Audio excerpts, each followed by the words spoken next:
예, 확인하신 줄 알고 37조 마지막 심판 다 같이 한번 보도록 하겠습니다. 예, 다 같이 읽을게요.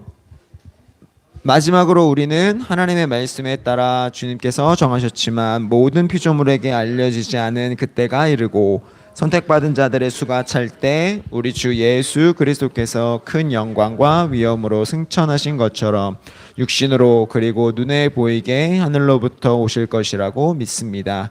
그리스도께서는 당신 자신을 산 사람들과 죽은 사람들의 심판주로 선언하시고 옛 세상을 정결하게 하기 위해서 이 옛 세상을 불태우실 것입니다.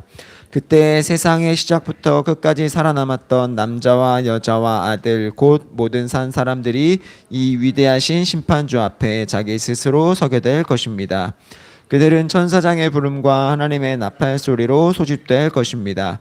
그때 이전에 죽은 사람들은 땅으로부터 일어나서 그들의 영혼이 다시 한번 그들이 살았던 바로 그 몸과 연합할 것입니다. 그때 여전히 살아있는 자들은 다른 사람들처럼 죽지 않고 썩질 것이 썩지 않게 순식간에 변화될 것입니다.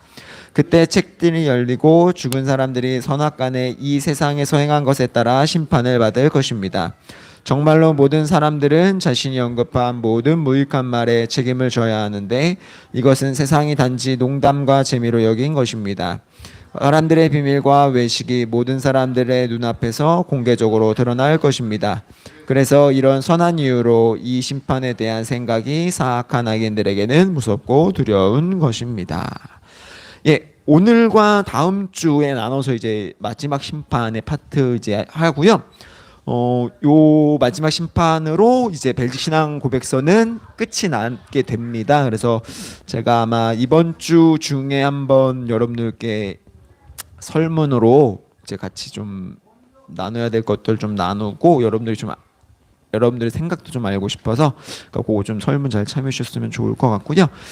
자, 오늘 이제 종말, 뭐 마지막 심판에 하면 이제 종말에 대한 부분이고, 뭐 종말론이라고 부르는 주제로 부르는 이제 개념인데, 요건 이제 헬라어로 에스카토스라고 이제 부르는데, 이제 뭐 요거를 이제 그냥 좀 의역을 해보면 인류의 역사에서 최종적으로 일어날 사건이나 우주의 마지막에 일어날 일 정도로 이제 보통 이해를 하시면 되고, 그래서 종말이라는 것은 단어를 직관적으로 해석을 하면 계속되어 온 일의 맨 끝이라고 해석을 할 수 있는데, 근데 이제 우리가 이 종말이라는 단어 때문에 좀 이렇게 굉장히 좀 자극적이잖아요. 어떻게 보면. 근데 이제 그래서 우리가 이제 이 부분을 좀 많이 오해를 하고 계시는 부분이 있어요. 그래서 우리가 어떤 분은 오해를 하고 있는지, 우리가 어떻게 그럼 이 종말이라는 것을 잘 이해를 해야 하는지를 좀 오늘 배워봤으면 좋겠고요. 그래서 이제 우리가 흔히 종말론적 신학, 뭐 종말론적 신앙이라 그래서 우리가 이제 많이 이야기를 하는 부분인데, 사실 이제 종말이라는 부분도 뭐 우리가 성경을 바라보는, 이제 우리가 구약 성경을 보고 신약 성경을 보고 또 어떤 성경에서 나타나는 어떤 이제 이야기들이나 이런 것들을 우리가 해석을 하게 되잖아요. 근데 그 해석을 하게 될 때 사실 종말도 동일한 방식으로 해석을 해야만 한다라는 거예요. 그래서 뭐 우리가 이제 창조부터 이제 우리가 이제 막 창세기부터 요한계시록까지 우리가 이제 그 모든 성경을 하나의 메시지로 이해를 하고 그 하나의 메시지로부터 오는 그 흐름이 있잖아요. 그 흐름에 대해서 우리가 각 성경을 바라볼 때마다 그 우리가 핵심적으로 관통했던 그 흐름이 거기에도 드러나고 있음을 이해하는 것을 우리가 성경을 바라봐야 하는데, 그러니까 목사님 그렇게 가르치시죠. 이제 종말이라는 것도 동일하게 이해를 해야 된다는 거야. 종말론이라고 해서 뭔가 특별하게 어떤 그 다른 개념을 갖고 있는 것이 아니라 우리가 성경을 바라보는 그 시각 그대로 이해를 해야 한다. 그래서 예수 그리스도 사건과 그러니까 성육신부터 승천까지 그 사건과 오순절 사건으로 시작된 이 종말론적 신앙에 대해서 우리는 어떻게 이해를 할 것인가를 우리가 이제 바라봐야 하고, 그래서 즉 나중에 벌어질 어떤 일을 예언하는 등의 무언가를 의미하는 것이 아니라, 그러니까 우리가 왜 제가 중고등학교 때 흔히 그 노스트라다무스 얘기 많이 했었는데, 그러니까 그 막 2000년대가 오면 막 어떻게 될 거다 막 이런 얘기들 많이 하잖아요. 그러니까 이런 식의 어떤 종말에 대한 개념이 아니라, 그러니까 예수 그리스도의 성육신으로부터 이어져 온 우리의 신앙, 그리고 성경을 관통하는 이 신학이 바로 종말론적 신학이다. 그래서 예수님께서 이 땅에 오신 이후부터 지금의 우리에게, 지금 우리가 예배하고 있는 우리에게 이르기까지 그리스도의 몸된 교회의 성도와 경험하고 있는 이 시간들을 종말론적 시간, 종말의 시간이라고 부르고, 이것들에 대해 우리가 바라보는 시각을 종말론적인 세계관, 종말론적인 시간, 종말론적인 신학으로 이해하면 되시는 거예요. 어렵지 않으시죠? 네. 무슨 말인지 하시는지 뭐 그게 어렵지 않으실 거예요. 이 부분은 넘어가셔야 돼요. 그래서 어찌됐든, 그래서 이 종말론적 신학에서 뭐가 중요하냐라고 했을 때 하나님 나라가 중요하다라는 겁니다. 그러니까 하나님 나라가 왜 중요하냐라고 할 때, 그 종말론적인 관점에서 핵심적인 부분은 하나님의 나라인데, 예수 그리스도의 성육신부터 종말이 시작되었기 때문에 종말론에 있어서 그의 가르침이 핵심이 되며, 그의 지상사역 중 가장 핵심적인 가르침이 바로 하나님 나라라는 것은 중요한 의미를 지닌다고 볼 수 있다라는 거예요. 자, 예수님께서 이 땅 가운데 오셔서 계속해서 말씀하시는 게 뭐예요? 하나님 나라에 대한 부분이죠. 어떤 비유를 드시던지 간에 그 비유의 가장 최종 종착점 어디였어요? 하나님 나라였어요. 그리고 그 하나님 나라에서 어떻게 살아야 되는지에 대한 이야기를 하시는 게 예수님의 사역이었단 말이에요. 그런데 이런 차원에서 하나님 나라에 대한 주제를 정확히 이해를 할 필요가 있는데, 이를 위해 아이온이라는 단어를 살펴볼 필요가 있어요. 그러니까 헬라어로 아이온이라는 단어는 성경에서 시대, 우리나라 말로 시대, 세대, 세상 등으로 번역이 되는데, 그러니까 이 단어를 이게 좀 의역을 해보면 확정할 수 없는 길이의 시간, 그러니까 영원이라고 표현하는, 영원이라고 표현하는 그런 시간을 나타내는 단어라고 합니다. 그래서 제가 또 예전에 한번 영원에 대해 설명을 드렸을 때, 영원이 무슨 끝도 없이 반복되는 시간이 아니라고 말씀을 드렸어요. 영원이라는 건 하나님의 시간 안에서 하나님이 주관하시는 그 하나님만이 이해하실 수 있는 시간이라고 말씀을 드렸어요. 그러니까 그래서 이 아이온이라는 단어도 그런 의미에서 하나의 세대, 하나의 세상, 이걸 의미를 하고 있는데, 이 단어가 사용된 중요한 본문이 어디냐면 마가복음 10장 17절입니다. 여러분 잘 아시는 부자 청년이 예수님께 와서 묻죠. 어떻게 하면 영생을 얻을 수 있습니까? 라고 묻는데, 여기에서 이 영생이라는 단어가 아이온이에요. 여기에서 영생이라는 단어가. 그러니까 이 부자 청년은 뭘 묻는 거예요? 하나님 나라에 들어가기 위해서 어떻게 해야 되죠? 라고 묻는데, 예수님 요거에 대한 그 배경이 뭐냐면 다니엘 12장 2절의 배경이에요. 그러니까 하나님의 나라가 와서 누군가는 영생을 얻고 누군가는 지옥에 간다 라는 이 다니엘서 12장 2절의 근간에서 이 부자 청년에서 묻는 거예요. 그러면 하나님 나라에 들어가서 영생을 얻기 위해서 우리가 어떻게 해야 되죠? 라고 했을 때 예수님이 뭐라고 답하셨죠? 모든 걸 다 버리고 나를 따르라 라고 말씀을 하셨어요. 그리고 진짜 답은 예수님이 제자들에게 말씀을 하셨죠. 부자가 천국에 들어가는 것보다 나귀가 바늘구멍을 통과하는 게 더 쉽다라고 말씀을 하셨어요. 그러면서 여기에 대해서 예수님이 말씀하실 때 이 아이온이라는 내용에 대하여, 그러니까 한 세대, 그러니까 이 세대는 죽음과 사망의 세대이고, 이제 부활 이후 오는 세대는 영생, 즉 하나님 나라를 소유한 자들, 그러니까 예수님을 그리스도로 영접하고 메시아로 믿고 영접한 사람들은 부활 이후에 오는 세대. 그러니까 어떻게 되는 거예요? 이제 예수 그리스도께서 다시 이제 그 몸을 그대로 입고 이 땅 가운데 오실 때 우리는 모두 다 부활을 하죠. 그리고 부활을 했을 때 하나님 나라에서 우편에 서 있는 자들, 그렇죠? 우편에 서 있는 자들이 하나님 나라를 소유한 자들인데 그들을 오는 세대라고 부르거든요. 그러니까 이 오는 세대가 이제 그 세대만이 이제 하나님의 영생을 얻게 된다 라는 것에 대해서 이 본문이 그렇게 설명을 하고 있는데, 그러니까 하나님 나라에서 영생을 얻는다라는 것은 어떻게 되는 것이다? 그러니까 하나님께서 주인이신 나라에서 하나님의 백성으로 사는 자를 의미한다라는 거예요. 그래서 이 하나님 나라의 특징이 뭐냐? 하나님이 주인이시고 하나님이 만드셨고 하나님이 원천이 되신 나라. 그러니까 이는 하나님께서 기뻐하시는 일, 즉 하나님의 원수를 멸하시고 그의 백성이 당신의 통치에 축복을 가져주시는 하나님의 구속적 통치 아래. 이게 뭐냐면 예수 그리스도가 이 땅 가운데 오셔서 예수 그리스도께서 죽으심으로 말미암아 죄를 이기시는, 원수를 이기시는 이 구속적 통치 아래에서 있는 자들에게 주어진 것이 무엇이다? 하나님 나라이다. 그래서 이에 따라 나타난 결론은 다음과 같다는 거예요. 첫 번째, 하나님 나라는 사람의 일이 아니라 본질적으로 하나님의 일이다. 사람은 여기에 어떠한 부분도 개입을 할 수 없다라는 거예요. 두 번째, 이 세대에는 그 승리가 완성되지 않는다. 그러니까 무슨 말이냐? 그러니까 이 승리라는 건 하나님 나라가 완성되는 걸 의미해요. 그러니까 물론 우리는 이미 예수님께서 죄를 이기신 건 알고 있지만 그럼에도 불구하고 이 승리는 아직 완성되지 않았다라는 거죠. 그래서 이 세대가 뭐예요? 지금 우리가 살아가고 있는 이 세대, 아직 이 예수 그리스도가 다시 오지 않은 이 세대에서는 그 승리가 완성되지 않았다. 그리고 세 번째, 두 번째, 이번의 상태로 인해서 악을 완전히 몰아내게 될 그리스도의 재림이 매우 중요하다. 그러니까 왜냐하면 아직 악이 존재하고 있는 세대이기 때문에, 그렇기 때문에 이 악을 완전히 멸하실 예수 그리스도의 재림이 중요하다라는 의미이고, 네 번째, 하나님의 구속 경륜이 단순히 개인의 영혼을 구원하는 데 있지 않으며 역사 전체, 즉 태초부터 지금까지 태어난 모든 사람들에게 적용이 된다. 그러니까 온 역사를 통틀어 적용이 되는 이야기다. 그러니까 뒤에도 잠깐 말씀드리겠지만 어떤 하나님께서 이 일을 완성하시는 일이 그냥 우리를 단순히 구원하시기 위한 어떤 수단의 목적이 아니라는 거예요.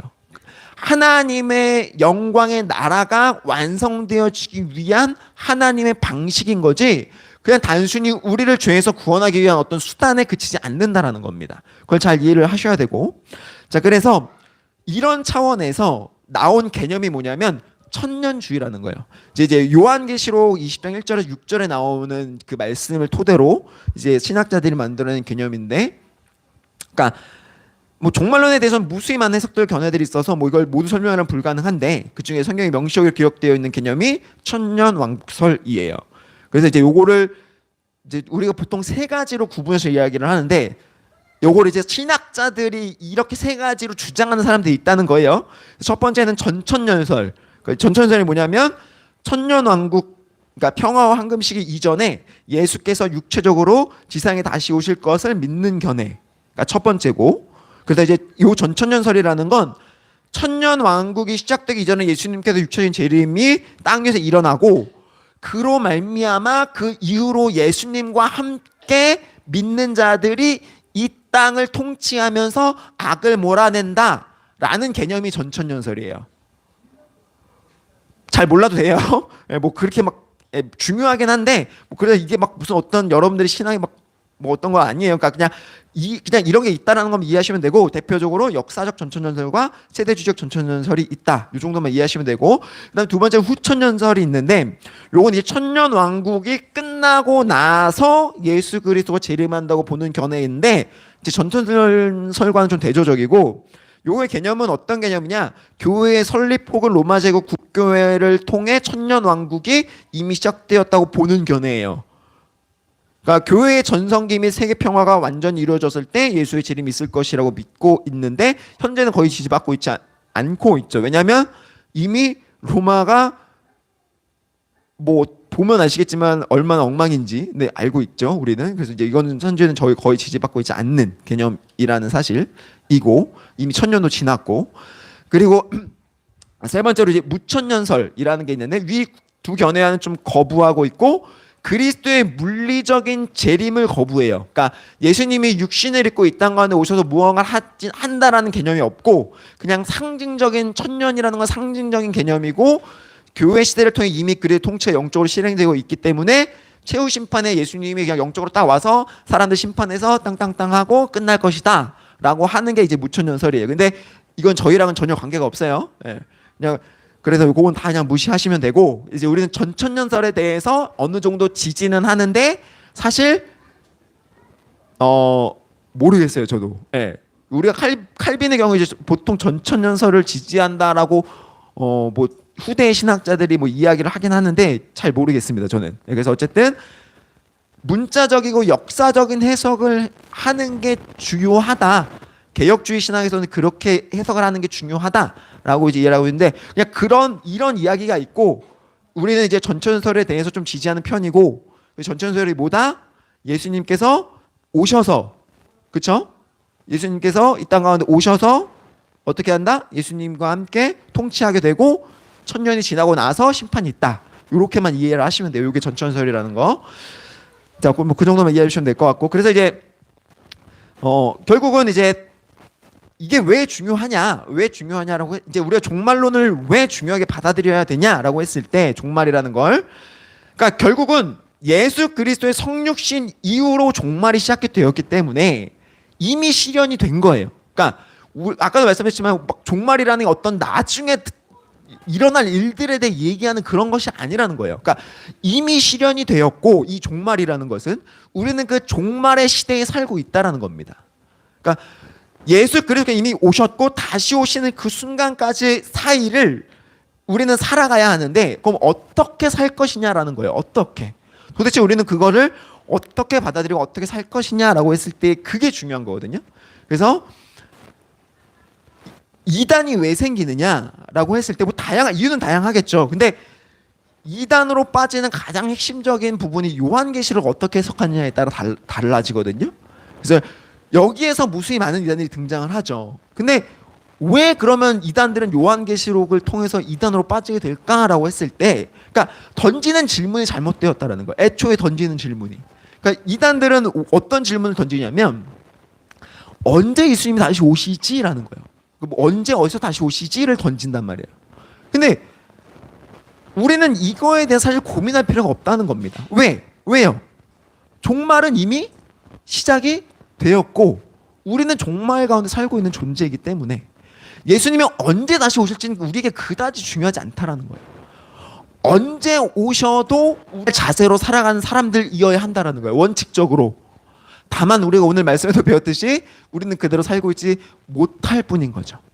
그러니까 언제 다시 오시지, 어디서 다시 오시지가 중요한 게 아니에요. 그러니까 우리는 계속해서 종말을 예비하는 자들로서 살아가야 하는 거예요.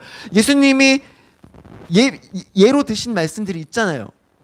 등불에 기름을 준비하지 않은 자들은 어떻게 되는 거예요? 그대로 잔치에 초대받지 못하게 되는 거예요. 그러니까 우리는 어떻게 살아가야 한다?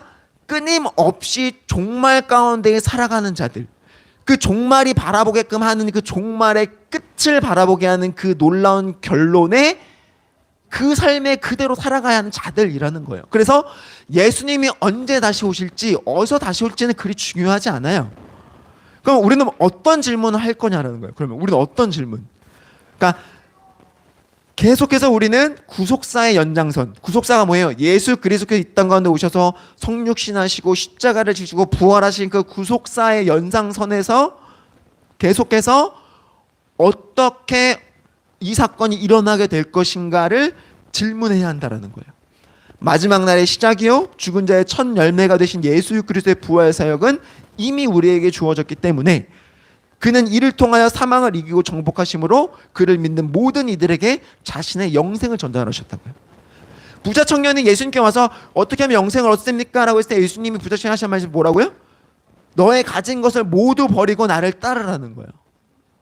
오늘 우리가 말씀을 들으면서 배웠던 게 뭐예요? 목사님이 하셨던 말씀이 전심으로 그 말씀을, 하나님의 말씀 앞에 순종하라는 거잖아요. 그러니까 내 모든 것을 내던져 그 말씀 앞에 순종할 수 있는 자가 종말 앞에 서 있는 자라는 거예요. 그래서 이미 실현된 종말 속에 우리의 부활이 언제 이루어질 것인가, 즉 그리스도께서 언제 어디서 당신의 구속적 중보 통치를 시작하시는가를 이해하려고 노력하는 게 종말론적인 신앙을 가진 자들의 신앙이라는 겁니다. 간혹 믿는 사람들이 이런 농담을 하죠. 너무 힘들고 너무 지칠 때 언제 주님 다시 오실까? 네. 이 말을 여러분들 그냥 내뱉으시면 안 돼요. 그러니까 주님이 언제 다시 오실까를 꿈꾸는 건 소망이고 기쁨인 거예요. 이해가 되세요? 그러니까 내가 힘들어서, 내가 지쳐서, 내가 아파서, 내가 도무지 내 힘으로 할 수 있는 것이 없어서 주님이 다시 오시는 것을 기대하는 것이 아니라 주님이 완성하신 이 놀라운 은혜를 내가 이 땅 가운데에서 다시 주님이 오시는 걸 봄으로써 완성되었다라는 것을 내가 누리는 것이 종말이라고요. 그러니까 여러분 잘 이해를 하셔야 돼요. 그래서 종말론적인 신학은 우리의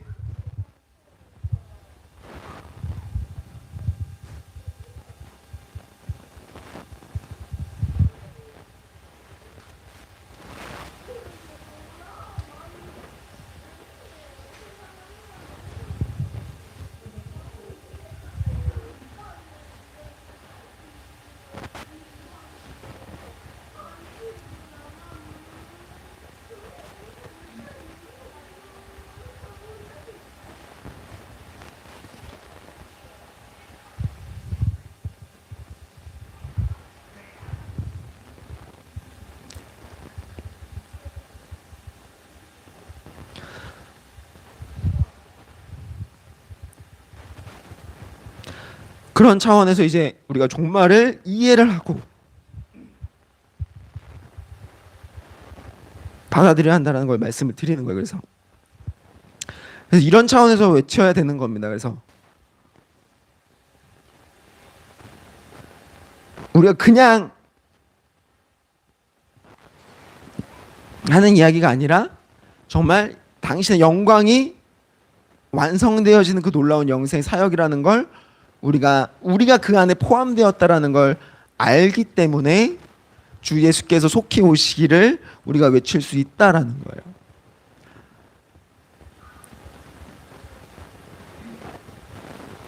우리가 어떤 신앙으로 어떻게 하나님을 믿고 하나님 앞에 나아가야 할지를 여러분들이 고민하는 그런 여러분들의 신앙이 되었으면 좋겠습니다. 죄송합니다.